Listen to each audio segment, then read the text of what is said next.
Bismillah, Assalamualaikum warahmatullahi wabarakatuh. Waalaikumsalam warahmatullahi wabarakatuh. Ala kulli niyatin sholihah. Al-Fatihah. A'udzu billahi minasyaitonir rajim. Bismillahirrahmanirrahim. Alhamdulillahirabbil alamin arrahmanir rahim maliki yaumiddin. Iyyaka na'budu wa iyyaka nasta'in. Ihdinas siratal mustaqim. Shiratal ladzina an'amta 'alaihim ghairil maghdubi alaihim waladdallin. Bismillah. Mauqifun min hayatis sahabah. Prinsip ataupun sikap hidup sahabat Nabi. Thumma inna ashaba Rasulillah sallallahu alaihi wasallam hum afdalu ahlil ardi ba'dal anbiya'i salawatullahi alaihim siyaruhum afdalus siyari wa ashrafuha wa maqamuhum arfa'ul maqamat wa a'laha. Sungguh sahabat-sahabat Rasulullah sallallahu alaihi wasallam adalah penduduk bumi yang paling mulia setelah para nabi. Riwayat hidup mereka adalah riwayat hidup yang paling mulia. Kedudukan mereka di sisi Allah adalah kedudukan yang paling luhur serta kedudukan yang paling tinggi dan utama. Haitsu qala fihim an-nabiyyu sallallahu alaihi wasallam, sebagaimana Nabi pernah berkata perihal mereka sahabat-sahabatnya, "Lau anfaqu ahadukum mithla Uhudin dhahaban ma balagha mudda ahadihim wala nasifahu walau anfaqu ahadukum mithlal ardi dhahaban ma balagha mudda ahadihim wala nasifahu."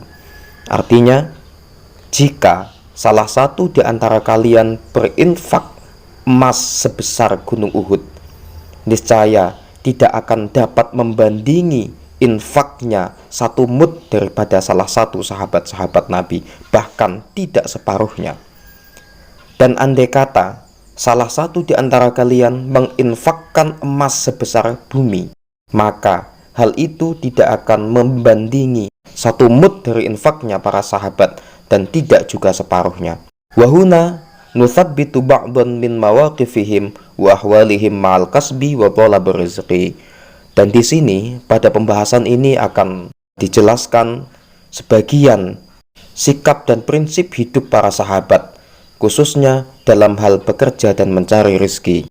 Dari sini kita ditegaskan betapa mulianya para sahabat-sahabat Nabi dalam hal kedudukan sehingga layak untuk kita jadikan qudwah, suri tauladan, di mana disebutkan bahwa mereka adalah makhluk Allah, penduduk bumi yang paling mulia setelah para nabi. Hal ini tentu sangat beralasan sekali apabila kita lihat bahwa mereka sahabat-sahabat Nabi adalah orang yang memilih iman kepada Nabi di tengah banyaknya orang yang ingkar kepada Nabi, bahkan keluarga dan orang terdekat Nabi sendiri. Mereka yang tetap memilih setia pada barisan Nabi saat perang Badar, padahal jumlah musuh yang dihadapi jauh lebih banyak dengan persenjataan yang lebih baik dibanding mereka.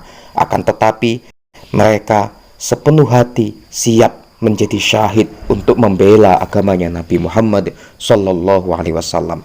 Serta banyak lagi pengorbanan-pengorbanan para sahabat dalam membela agama Nabi. Apapun dikorbankan, harta bahkan nyawa sekalipun akan mereka taruhkan demi membela Rasul dalam perjuangan dakwahnya mensyiarkan Islam.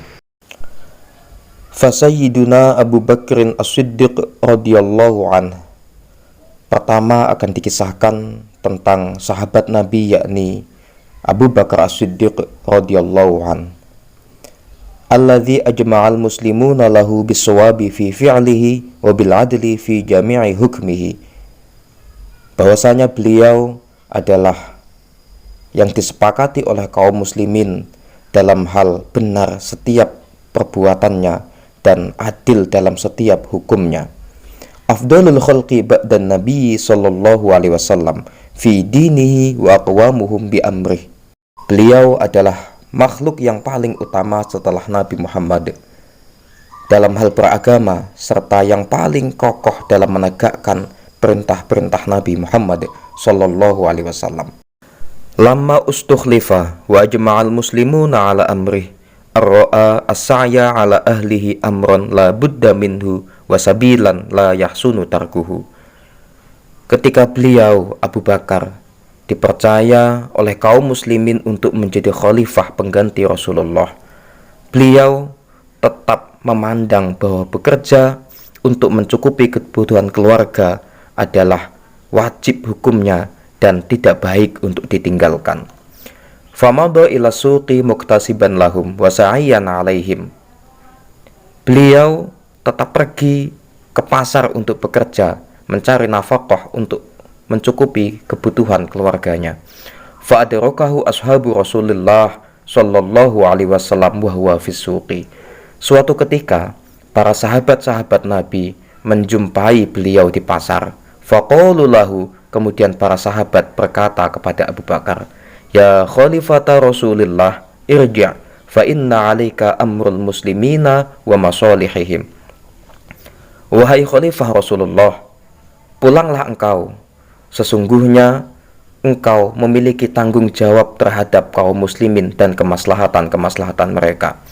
Faqala lahum, kemudian Abu Bakar menjawab, "Afrabu li fardun," bahwa keluargaku juga menuntutku untuk mencukupi kebutuhan mereka.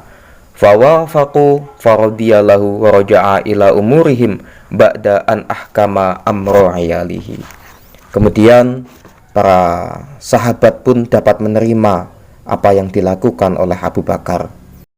Kemudian barulah beliau kembali untuk melaksanakan tugas beliau sebagai khalifah, mengurusi urusan kaum muslimin setelah beliau menuntaskan tanggung jawabnya untuk mencukupi kebutuhan keluarganya.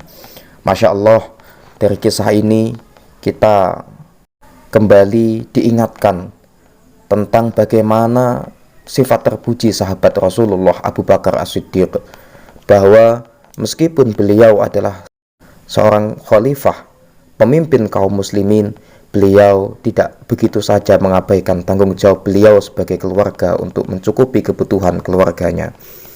Bahkan sebenarnya sah-sah saja bagi beliau untuk mengambil upah, mengambil gaji yang beliau peruntukkan untuk mencukupi kebutuhan keluarga sebagai pengganti beliau bekerja.